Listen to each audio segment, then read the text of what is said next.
ఈ వాక్యాన్ని వీక్షిస్తున్న సహోదరి సహోదరులందరికీ క్రీస్తు పేరట వందనములు. ఈరోజు వాక్యం ద్వారా దేవుడు మనతో చెప్తున్న మాట, దేవుని పట్టణమా, మనుషులు నిన్ను గూర్చి మిక్కిలి గొప్ప సంగతులు చెప్పుకొందురు. 87వ కీర్తన 3వ వచనము.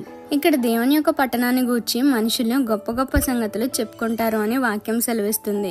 ఎందుకంటే అది దేవుని యొక్క పట్టణం కాబట్టి, అది పరిశుద్ధమైనది, మనల్ని తయారు చేసిన దేవుని యొక్క నివాస స్థలం. అది గొప్ప గొప్ప కార్యాలను అక్కడి నుండి చేస్తారు, మనల్ని కూడా అక్కడికి తీసుకువెళ్తారు. ఇలా చెప్పుకుంటూ పోతే చాలా సంగతులు వస్తూనే ఉంటాయి.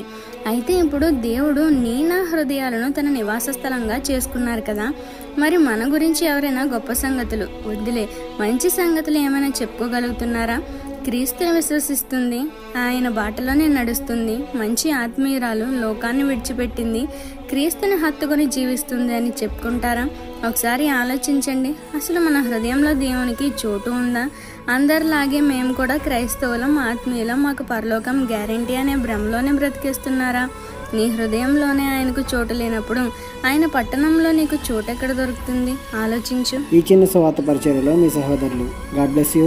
ఆమేన్.